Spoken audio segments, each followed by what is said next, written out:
একদম শুরুতে সবাইকে স্বাগত জানাচ্ছি আজকের এই দারুণ আয়োজনে। আমাদের তো সাধারণত মনে হয় সমাজে জায়গা করে নিতে হলে বা সবার নজর কাটতে হলে প্রচুর কথা বলতে হয়, তাই না?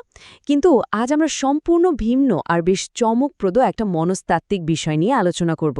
আমাদের আজকের মূল ফোকাস হচ্ছে নীরবতার শক্তি। চলুন একসাথে এক্সপ্লোর করি কেন শব্দ খরচের ক্ষেত্রে একটু কৃপণ হওয়াটা আসলে একজন মানুষকে অনেক বেশি শক্তিশালী করে তুলতে পারে। এখানে খুব সিম্পল অথচ বেশ গভীর একটা প্রশ্নে চলে আসে, বেশি কথা বললে কি সত্যি মানুষের গুরুত্ব বা ভ্যালু কমে যায়? এর পেছনের মনস্তাত্ত্বিক বাস্তবতাটা কিন্তু বেশ রূঢ়। চারপাশের সমাজ সবসময় নোটিস করে কে কতটা সহজলভ্য।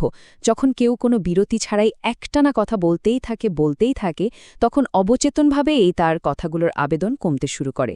সমাজ তখন ওই মানুষটিকে খুব সাধারণ বা বলা যায় একটু সস্তা হিসেবে ধরে নেয়। কারণটা খুবই সোজা, যে জিনিস যত বেশি পাওয়া যায় তার কদর ঠিক ততটাই কমে যায়।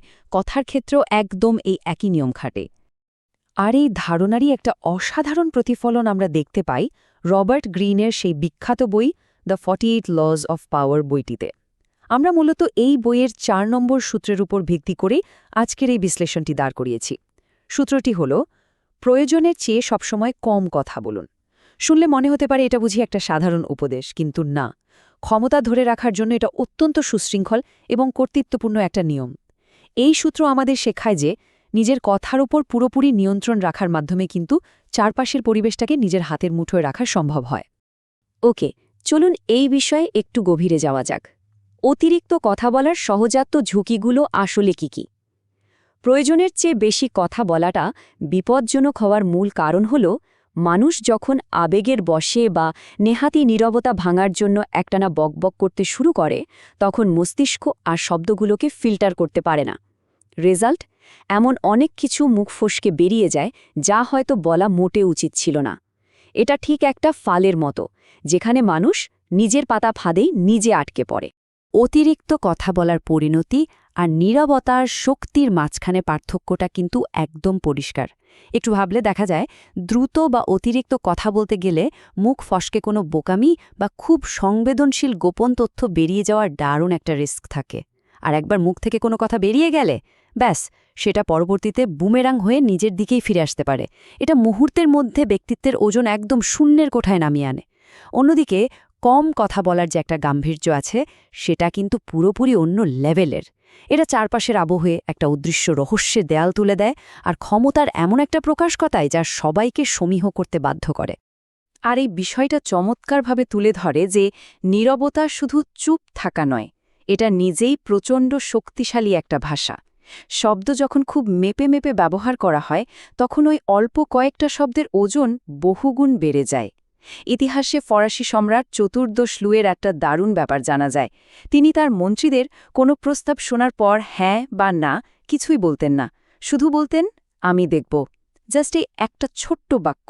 এরপর তার সেই গভীর নীরবতা মন্ত্রীদের মনে ভয় আর সমীহ দুটোই তৈরি করত। পরিমিত কথার এই যে স্টাইল, এটা এক ধরনের নির্দেশমূলক কর্তৃত্ব তৈরি করে। যিনি কম কথা বলেন, তার উপস্থিতি চারপাশের পরিবেশকে শান্ত করে দেয়, আর তার জাস্ট একটা শব্দ শোনার জন্য সবাই গভীর মনোযোগ দিয়ে অপেক্ষা করে। কৌশলগত দিক থেকে যদি দেখি, নীরবতার বেনিফিটগুলো সত্যিই চমকপ্রদ।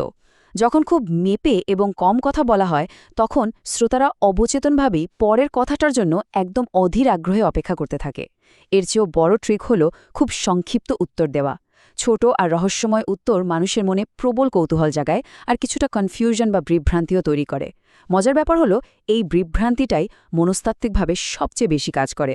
কারণ যখন কেউ কারো আসল উদ্দেশ্য বা চিন্তাভাবনা পুরোপুরি বুঝতে পারে না, তখন তারা সেই মানুষটিকে আরও বেশি ক্ষমতাধর আর সম্মানজনক পজিশনে বসিয়ে দেয়।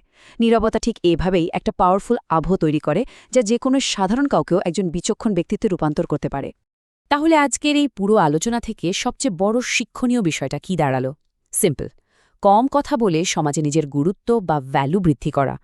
নীরবতার এই পাওয়ারটাকে কাজে লাগিয়ে নিজের ব্যক্তিত্বকে একদম অন্য উচ্চতায় নিয়ে যাওয়া কিন্তু খুব সম্ভব। শুধু দরকারের সময়টুকু কথা বলে বাকি সময়টা জাস্ট অবজার্ভ করলে চারপাশের ইকুয়েশন কিভাবে ম্যাজিকের মতো বদলে যায়, সেটা সত্যিই অবাক করার মতো বিষয়। রবার্ট গ্রিনের তালিকার ৫ নম্বর সূত্রটা আসলে কি, সেটা নিয়ে আমরা পরবর্তী আয়োজনে হাজির হব। তবে আজ শেষ করার আগে একটা প্রশ্ন রেখে যাই। ধরুন এমন একটা ঘর যেখানে সবাই নিজের কথা শোনানোর জন্য চিৎকার করছে, সেখানে সবচেয়ে বেশি ক্ষমতা কার হাতে থাকে? যে সবচেয়ে জোরে কথা বলে তার হাতে, নাকি যে একটা শব্দ উচ্চারণ না করে পুরো ঘরকে নিয়ন্ত্রণ করে তার হাতে? বিষয়টা নিয়ে ভাবার অনুরোধ রইল।